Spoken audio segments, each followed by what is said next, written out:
What's up? It's Tony back with another episode of the ItsTony podcast. Make sure you like, comment, and subscribe, and tell a friend to tell a friend. So today I went back to listen to the JCOLE Might Delete This Later album, and I'm not gonna lie, that shit is fire. Like, I know in a few episodes before I was saying like J. Cole, he don't have a classic album like as classic as one of Drake or Kendrick, but he is definitely in that big three. His spot is not as solidified as Drake or Kendrick, but he's definitely in that big three. And that Might Delete This Later album is dumb fire. Like dumb fire. Like when I'm listening to it, I don't have to skip no songs. Like I could listen to it all the way through. For like one of the songs is called Stealth Mode, and when I tell you that song is one of the best rap songs I heard this year, like hands down one of the best rap songs I heard this year. I played that song like 10 times. It was so good that it got me mad at J. Cole all over again. He should have never backed out of the battle with Kendrick Lamar. In my opinion, I think that battle would have been better because now you don't have to worry about none of the drama. And to be honest, J. Cole and Kendrick kind of do similar things compared to Kendrick and Drake. Drake is more of a pop artist. He's a rapper, but he's more of a pop artist. So I feel like if it was Kendrick and Cole, all we would have had to worry about is just bars and angles. The only thing is that in the beginning when I thought about it after listening to the album, I'm like, yo, Cole might beat Kendrick until I start to think about how even when he had the chance of, in the beginning, going at Kendrick, he backed out because his angle that he chose about Kendrick not having classics or about everybody gassing him, he reneged and he took it back because he felt like, oh, I should have never did that, da-da-da-da. And it just made me think, he can't beat Kendrick because he don't have no dog. He does not have the dog in him to actually go against Kendrick and pick an angle that he can believe in. That's the only problem. Like, it's like when Paul George told Kawhi, or when he said in an interview, yo, I'm the second option. As soon as you show that you're not that dog, that you're not that guy saying that I'm the best, I don't care about friendships, I don't care about none of that, you show the weakness in you.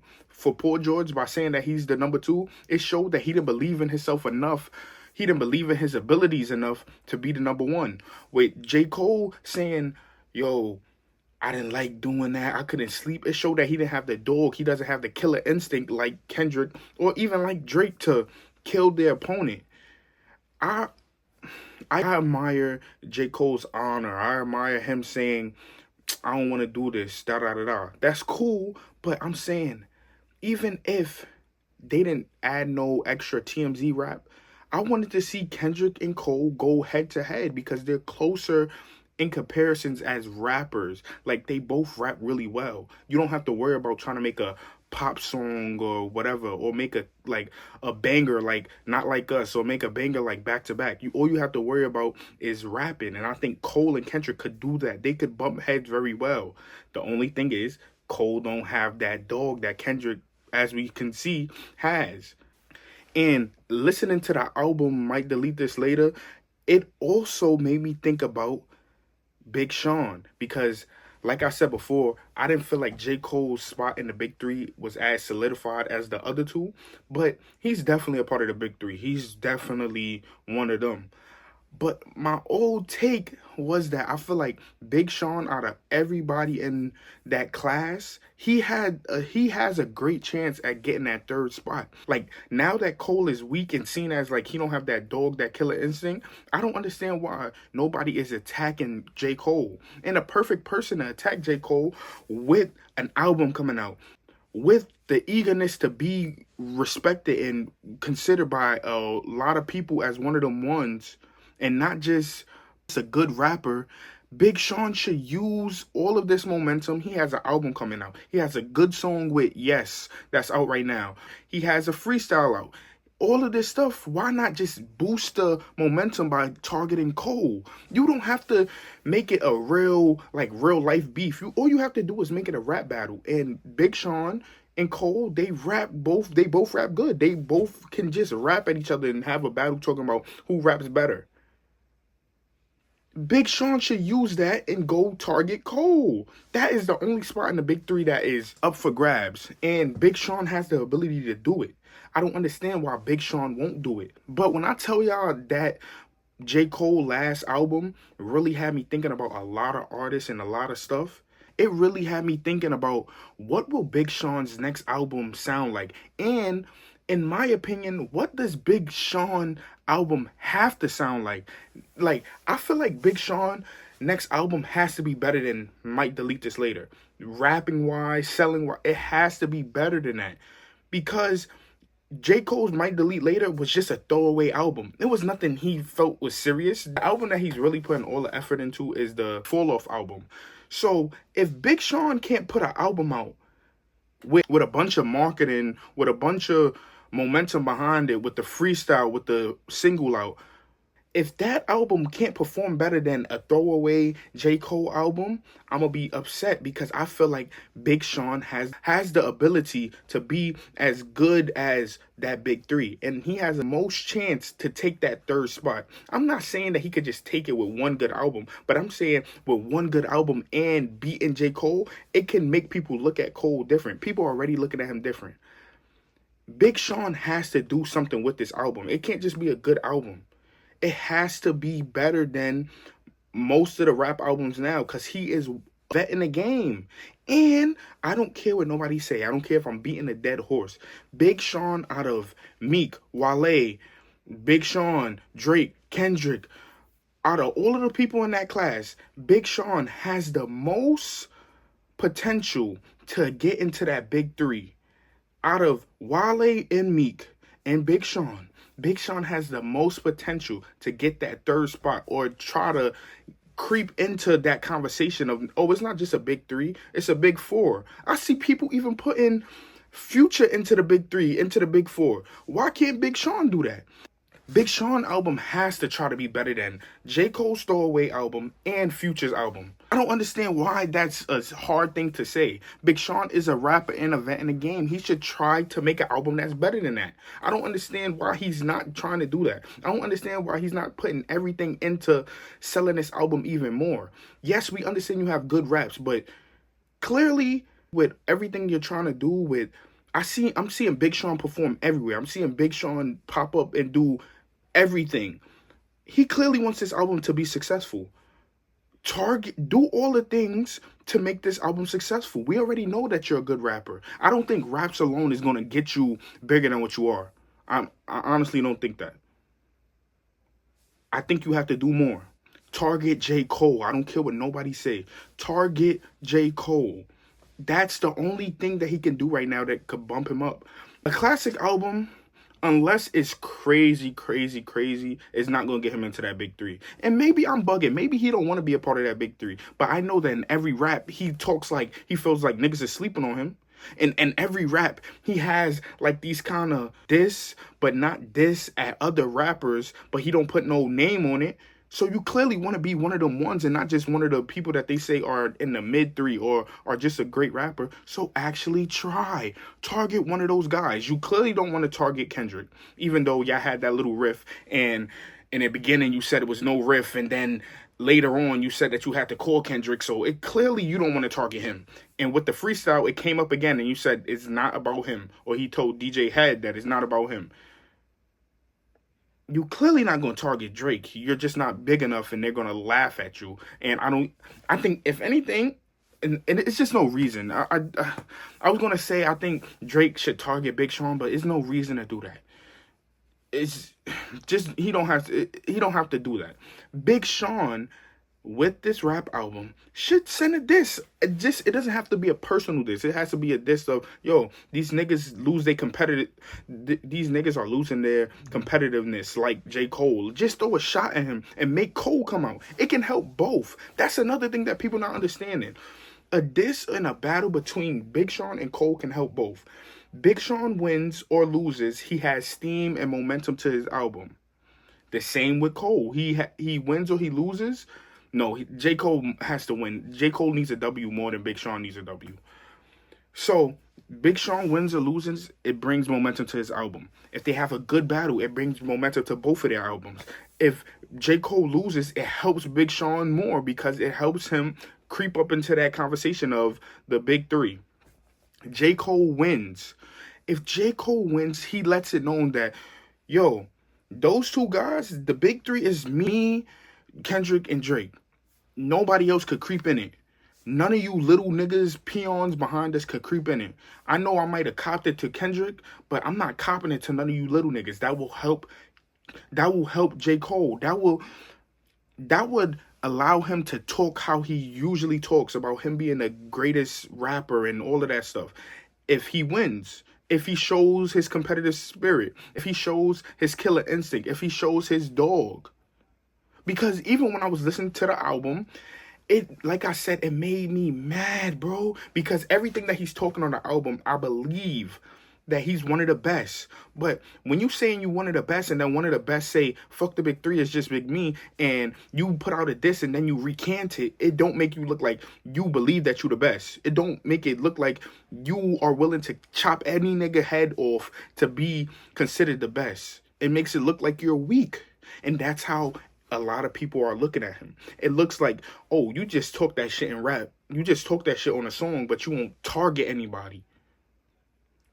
Cole or Big Sean, target each other.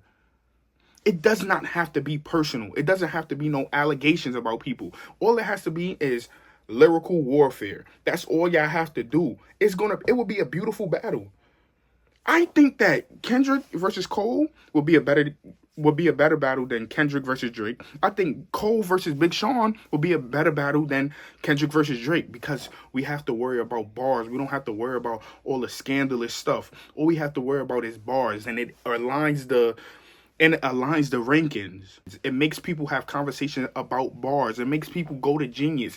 It helps the climate of rap even more by people worrying about bars rather than worrying about angles, and people choosing who's better based off pen ability and lyrics is way better than picking who's better rapping based off of scandals and angles. That it will always lead to biasness.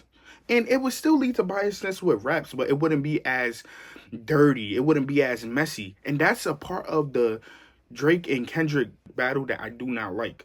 It's a legendary battle. It's one of the greatest battles I've ever seen. It is the greatest battle that I've ever witnessed. But everything after it, all of the Drake stands and the Kendrick stands, they get annoying. Like, people keep talking about it. They beating a dead horse. And I know it's a big thing, and I know it's the topic of everybody's discussion, but nobody's adding nothing different into it. Nobody's adding anything different into it. I'm adding something different into it because I think Kendrick and Cole, that should be a beef that people should talk about more. I think Big Sean has the ability to clout chase, which as a rapper, which as an entertainer is your job. Clout chase. Put yourself in the mix. The difference with Kanye West clout chasing is that Kanye West has a repetitiveness of, he has a habit of clout chasing and trying to take the spotlight. If Big Sean clout chases and targets Cole, it just says, oh, he wants to be a part of this rapping, and we will respect it because Big Sean is one of those. I believe that adding new takes, adding new perspectives to the Drake and Kendrick and the state of rap is better for rap. It's better for the culture. I don't think saying, oh, Drake didn't lose, oh, Kendrick really mollywopped him, or saying Not Like Us is banned here, or saying Drake can't go here, or saying that Drake flopped. I don't think that is necessary to help hip-hop continue to grow. But nevertheless, on that, when I was watching Kai's stream recently, I heard him promote a Drake and Yachty song, and this is why I hate the discourse around Drake right now, because people are acting like Drake is just dead and he can't put out nothing good or nothing that will sound good right now, and that's not true. In the snippet, Drake sounds great. He sounds like Drake. It sounds like if he promotes it, if he goes crazy with the promotion, with just having it everywhere with the marketing, I think that song is going to do its numbers. It sounds great. I hate Yachty on it, but I'm going to go back to that. Drake is not dead. Drake cannot die. He's the biggest artist in the world. To this point, Drake is still bigger than Kendrick, in my opinion. And I am a Kendrick fan. In every podcast, I'm going to mention Kendrick at some point. You know how niggas be like, If you watch the Joe Budden podcast, they are whole Vengers. I'm a Kendrick Venger. I'm a K. Dot Venger. I fuck with Kendrick. I'm gonna bring him into conversation because he's who I consider the greatest. I say all that to say, even with me being that, I'm not gonna act like I am blind to see that Drake as an artist will always be bigger than Kendrick. He just will be. He will sell more than Kendrick most of the time. Drake is just one of the biggest, so I don't think he could die. I do think that the songs with Camila Cabello, I don't think that was a good song. I don't think people go back to the Sexy Red song to hear Drake verse. I think they go back to Sexy Red song to listen to Sexy Red sing and they like her character. But I don't think none of those songs after the battle with Kendrick and Drake, I don't think those were really Drake songs. I don't think those were really songs that Drake put his heart into promoting or making them big.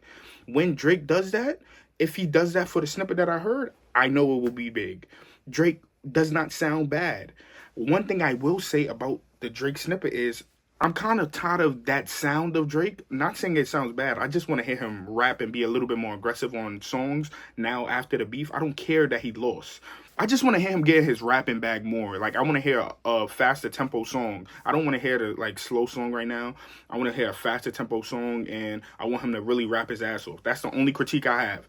I think Drake is alive. I think Kendrick won the battle, and I think Kendrick is alive. I think both of them are great. After the battle, I just want to hear Drake. I just want to hear Drake rap and have an upper tempo song. That's it. Back to Lil Yachty. Yachty is making me hate him again.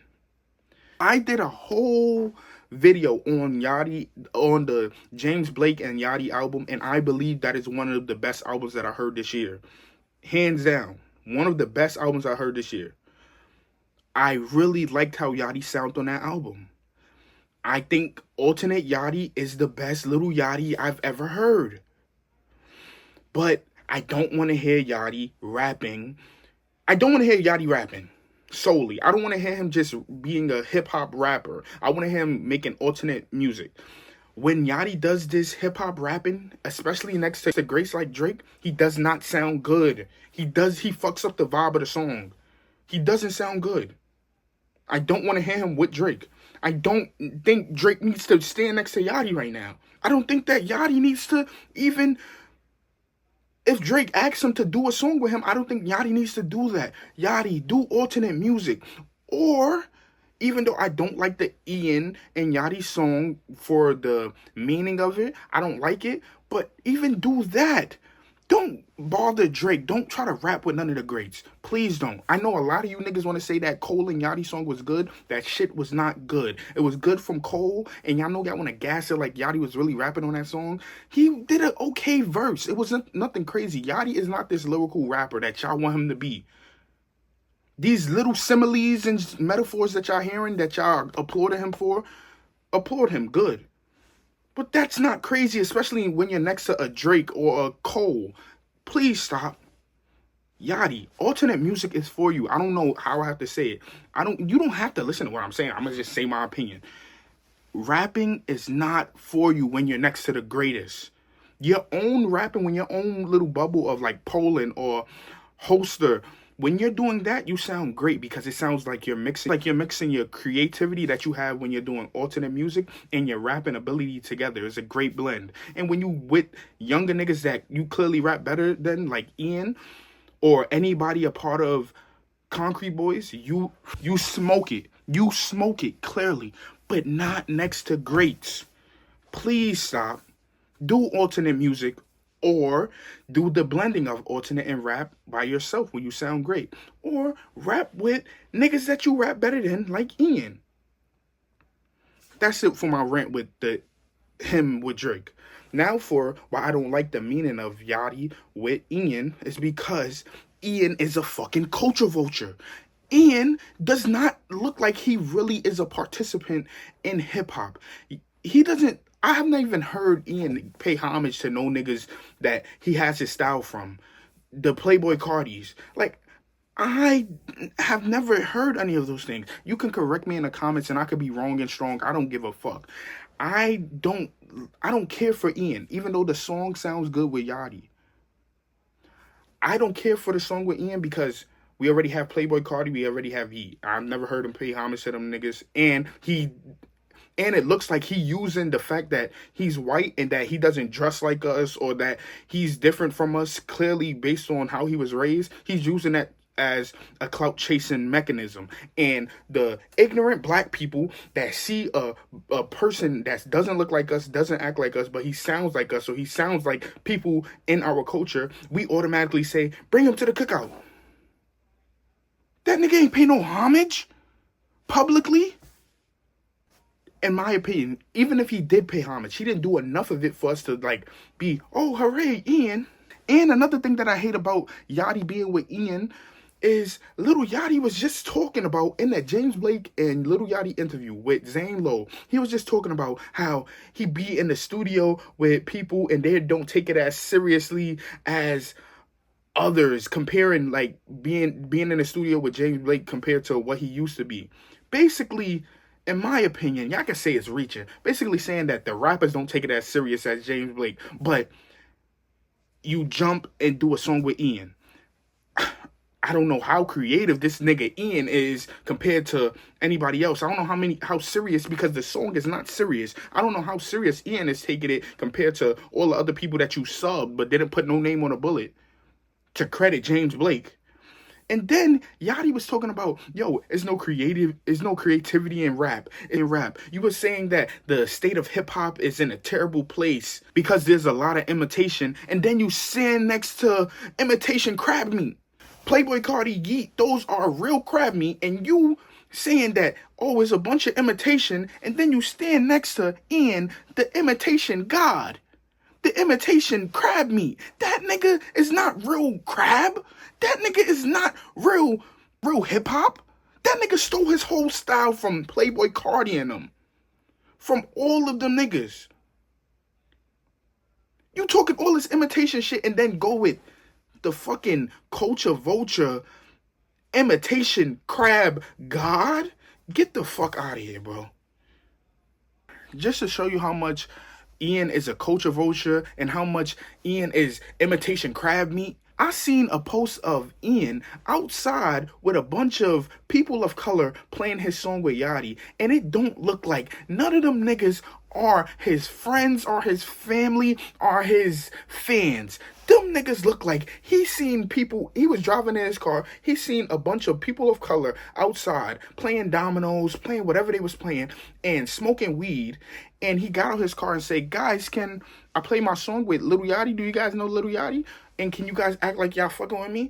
The reason why I feel like that's the truth, because when he smoked the blunt, he didn't even smoke it like this. Like, I usually see niggas doing like this. I seen maybe like this. The nigga smoked it like, and then passed it. The nigga took one pull. He didn't even look like he's used to this. He don't even look like he was comfortable in this environment. He looked like he paid them niggas.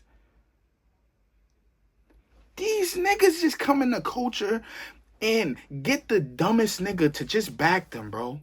And again, I'm not saying the music didn't sound good. It sounded okay. It sounded good. Now, let me not even say okay. It sounded good. Him and Yachty sounded good together. All I'm saying is that Yachty contradicts himself, and he's making me start to hate him, bro. And I just started fucking with Yachty. With the James Blake album. But the choices and the shit that this nigga say just be boosting mine, bro. Why are you rapping with Ian? Even though you're better than him. And that's the niggas that you should rap with. Niggas that you're better than. But why Ian? Why Ian if you're talking about all this imitation shit? Why? This nigga is fake. This nigga is imitation crab meat.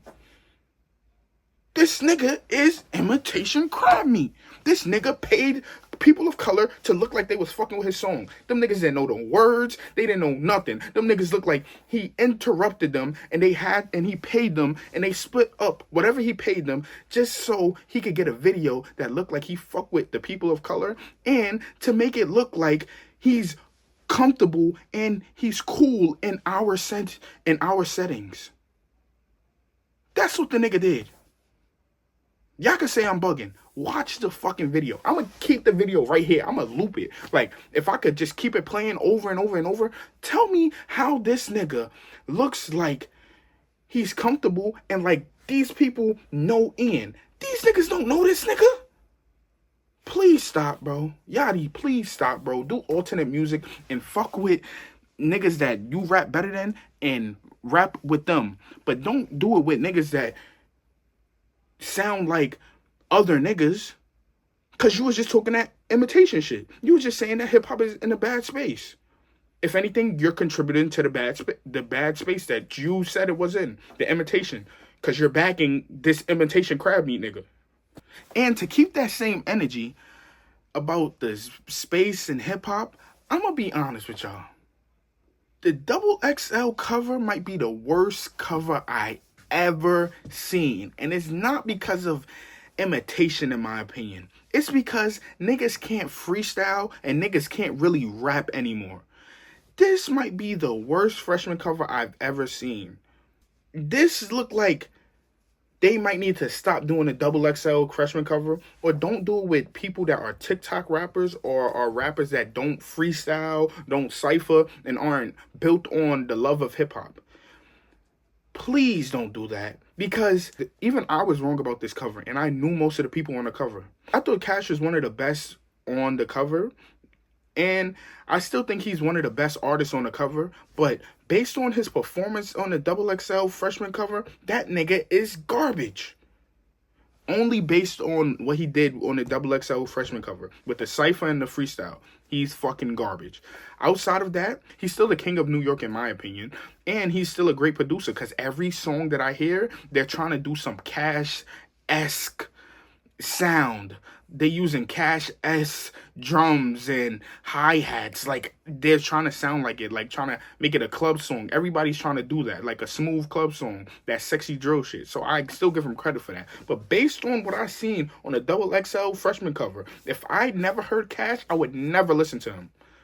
He was garbage. So I'm going to put my old list on this side, 1 through 11, and then I'm going to put my new list on this side. I was completely wrong about a lot of the artists on there. So y'all can see the first list here. I'm going to talk more on the second list, and I'm going to break down everybody and how it's changed drastically. I'm going to start from the bottom and go to the top. At 11, nothing changed. Four Bats is still not supposed to be on this freshman cover. He didn't do the freestyle. He didn't do the cypher. From based on what I've seen and looking at the YouTube page, he's not a part of none of that. Why was he on the cover? He was there for fucking marketing, and y'all not about to market me to death, bro. Show me why is he here. If he wasn't going to do the freestyle or the cypher, why was he there? There was no reason for him to be there, and you guys tried to market casuals to say, oh, he's successful. He's on the Double XL freshman cover, but he's not a part of that. He didn't do nothing on there, so he's 11. Why was he there? It's not because his music is bad. I don't think his music is bad. My whole thing is, why is he there? He didn't do nothing. He should not have been on that list. He should have been on a different cover. He should have went on the Terrell show, like I said. He should do more R&B singing things. He shouldn't try to do the rapping stuff or try to be in the rapping genre. He does not do none of that. Maybe his look is a look of a rapper, I guess, because he wear the ski mask or whatever, and he be looking like he just put whatever on, but he's not a rapper. He's closer to a singer and an R&B artist. Go do R&B artist and singer looks. Go try to be on an R&B artist or a singer magazine. Do R&B artists and singing shows, not the Double XL freshman cover. So, Four Bats was 11.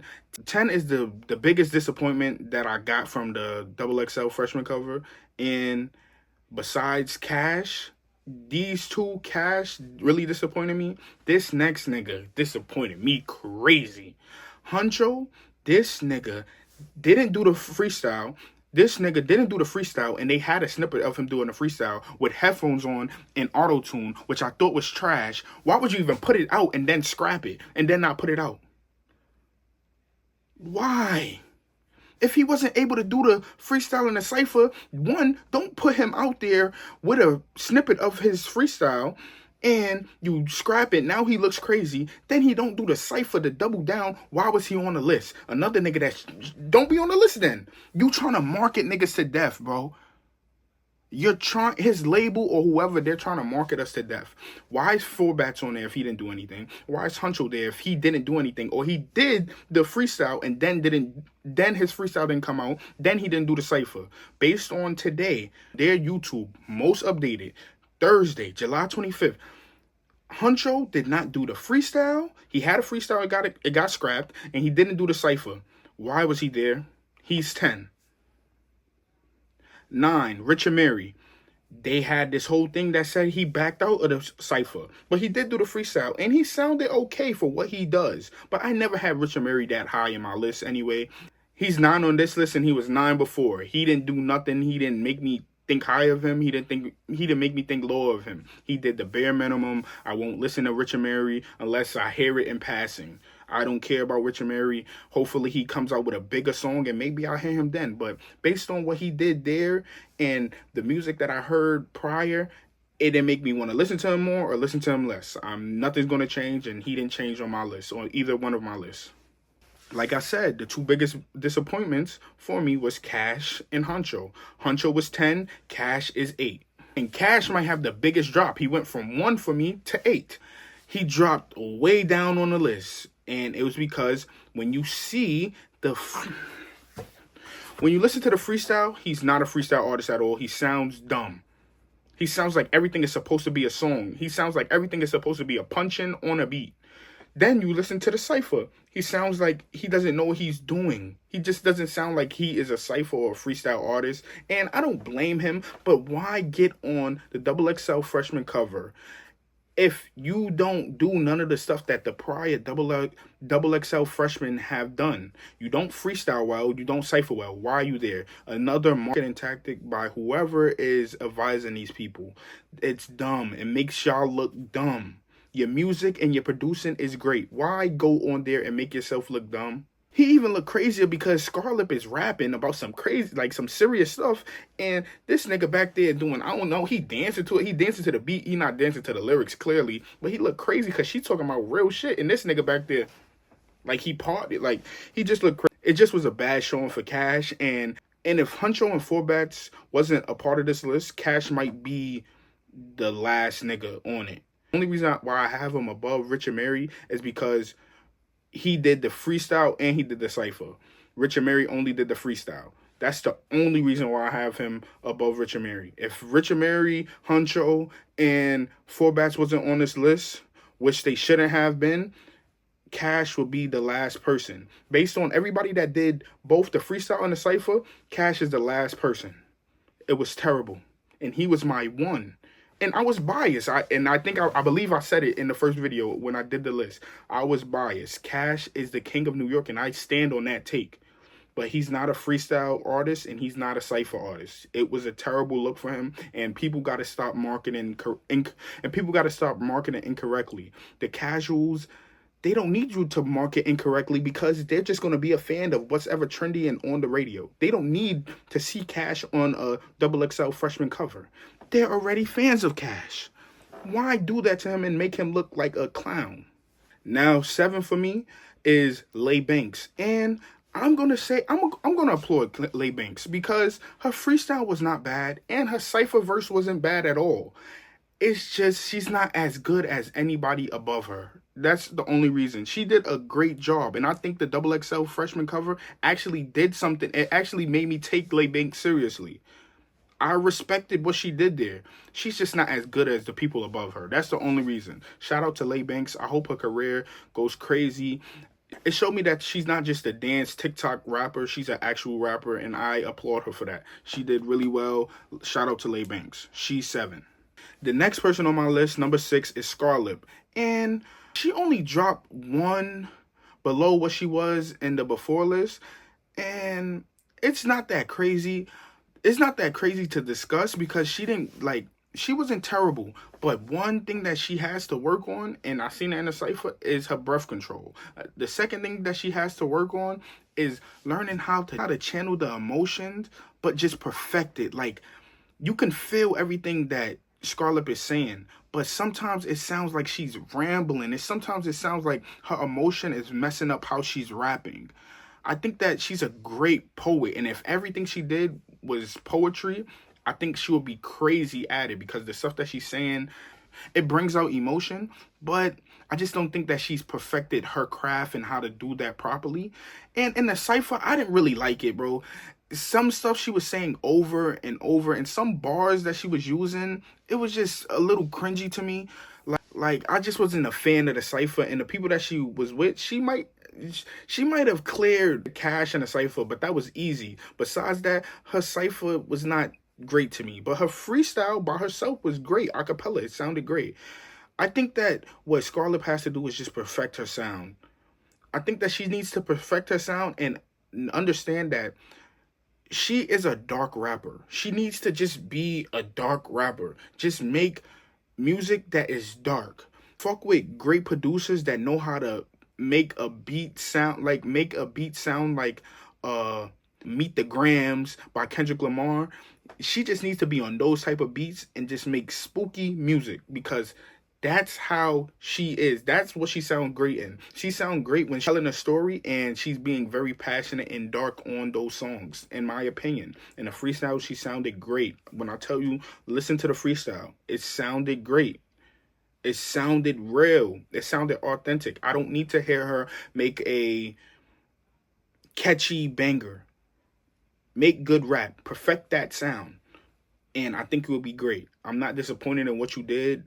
You just have a lot to work on, and nothing wrong with that. You're a freshman. You're gonna have a lot to work on, and I think that you did good. I'm applaud you too. You did well, especially with the freestyle. You probably had one of the best style performances in my opinion. It was really good.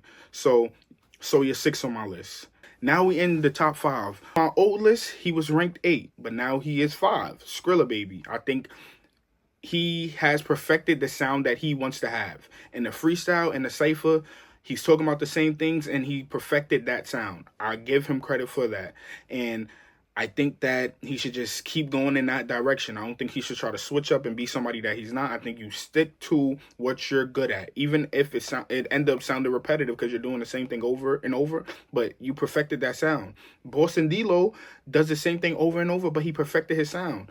In the freestyle and the cipher, it sounds consistent. I have to give you top 5. Compared to the other artists, some of them didn't sound consistent. Some of them didn't perfect their sound as good as you have perfected your sound. And I think that Skrilla Baby is 5. I don't have a lot to say about him. I'm not going to listen to more of his music, but he performed based on the things that he done on a XXL freshman freestyle and on a cipher. He performed well. He was consistent, and I got to give him credit for that. He didn't sound out of his element with the freestyle, and he didn't sound out of his element with the cipher. He showed up and he performed, and I give him credit for that. He was top 5.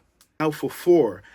And I know that in my new list, he dropped from 2 to 4, but he didn't drop from 2 to 4 because he performed bad. He just dropped from 2 to 4 from my old list to my new list because he wasn't as good as the top 3.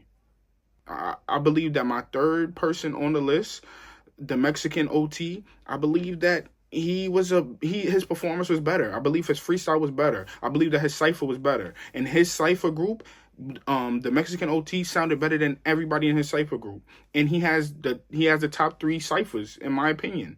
Both the Mexican OT's freestyle and cipher was good, and it was better than the Bossman D-Lo's, and it went above the expectation that I had for him. So he's number 3 for me. The one thing I don't like about the Mexican OT is that he rolls his R's on almost every bar, and it's annoying. I won't listen to him by myself. I won't listen to him unless somebody else is playing him, but his performance, based on his performance in the XXL freshman freestyle and cipher, he is number 3 for me. My number 2 is Big X the Plug. He also did good with his freestyle and with his cipher, and I applaud him. He is probably the person that, out of everybody, I knew of them prior. Out of everybody on the list, I knew most of them prior. I did not know Big X the Plug before this, but his tone, his sound, his rapping ability, it was put on display. He was one of the best on this list. He was the second best on this list, and he would have been one. And when I originally did my redo list, my second list right here, I had him one. Until I watched everybody's cypher and freestyle over, and it was no way I could not have the Dawn one. She is hands down one. Her freestyle was the best. Her cypher was the best. And you see that she loves the game. You see that this is not a joke to her. You see that she was really going to get this opportunity, and she was going to show that she's one of them. I love her confidence in her raps. I love her creativity in her raps. I love her swag, her style in her raps. I like how she raps. She sounds like New York. And you could say it's biased, but in the original list, I had her at 6. So it's not biased. I'm saying everything I feel based on what their performances were on the XXL freshman freestyle and cypher. And she was hands down the best. She was literally the only woman next to Boss Mandilo, somebody that I thought was going to do the best out of everybody. And next to Big X the Plug, somebody that when I listened to their music before I made my first original list, I thought that he was going to be better than a lot of them. She was the one female, the one woman between those two people, and she out-rapped both of them. She had the best freestyle, had the best cypher, hands down, and she's number one. You could argue with me if you want to, and I would love it. Argue in the comments. But she's number one for me. Hands down. She showed that she loved the game. She showed that she got an opportunity to be on the XXL freshman cover like many of the greats who came before her. And she showed that it was something serious. She showed that this is not a game. She showed that she really wanted this opportunity. And I applaud her for what she did with the opportunity. She's my number one, hands down. Speaking on women in hip-hop, I recently listened to the JT album. And on the first listen, I was like, oh, okay. I wasn't really a fan of it. And on the third listen, I really wasn't a fan of it. But I want to give her credit for her hard work. And that is one thing that I can say out of every time that I listen to the album. You can hear her journey in this rap shit, and you can hear that she's actually working hard. One, she's working hard on trying to find her own individual sound outside of the City Girls. And you have to give her credit for that because it's hard. It's hard because the City Girls had their own name and they were semi-popular. I'm saying semi-popular compared to like the Migos. The Migos were a big group, and they had enough albums that based on those albums, you knew who you wanted to listen to if they all split up. With the City Girls, they didn't have a lot of albums. And they were a fairly new group that wasn't crazy big. You didn't fall in love with their sound. I didn't really fall in love with their sound like that. So basically, they were a new group. They split up fairly early. And now JT is becoming her own individual artist, and she's doing the hard work. She's performing at the clubs, and people made jokes about it, but she's gaining her own fan base that fall in love with what she does. She's putting out her own singles, and they sound good. OK sounded good. Sideways, I heard Chaotic from Love and Hip Hop do it so much that I kind of fuck with the song. She's doing her own thing, and in this album, you hear it. You hear the work that she's doing. She's trying to find her sound. Her rapping ability is not that crazy, but she's trying, and I will give her credit for that because it's her first solo album. Every first solo album is not going to be Cardi B's Invasion of Privacy. Every first solo album, debut album is not going to be that artist's best album. But I want to see the vision, and I can see the vision. And I'm kind of buying in. I'm not going to just give her credit just for trying. I don't do just, I'm going to give you an E for effort. I'm not just going to say you're one of the best just because you showed effort. I'm going to acknowledge your effort, and then I'm going to talk about the raps. The raps are cool. The rap sounds like a beginning rapper. The rap sounds like she needs to continue to get help on her rapping ability. But one thing I can say that she hasn't perfected, but one thing I can say that she's really good at is making turn-up songs, making songs that get people attention. And she does that very well. She's going to get a lot of women's attention. She's going to have a lot of quotable things in her songs, and that is great for a new artist. Another thing that I think is great in this album is that you can hear her influences in this album. Not only from the music that she was hearing when she grew up, but you could also hear the influences in the storytelling in this album. You could see how she was influenced by her surroundings, the surroundings that made her become a hustler, made her scam and made her become a felon. I say made her become a felon because she speaks about it a lot in her music, and she speaks about the mug shots and all of those things. And I don't think she's glorifying it. I think she's just telling her story and saying, I'm not going to run away from my story. My story is who I am.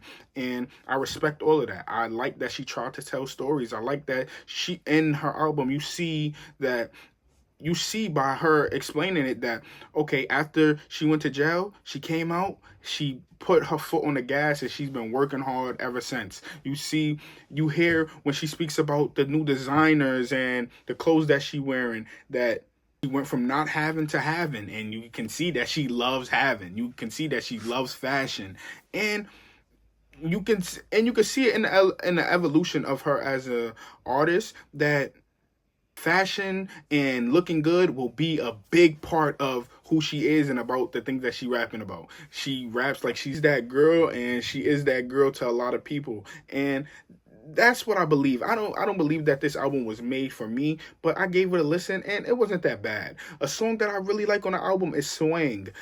It sounds really good. And another song that made me a little biased is that she has a song called 90s Baby, where she samples Joe, All the Things, and it is not fire, but it's good, and I love that she used the Joe sample. Joe is one of my favorite artists.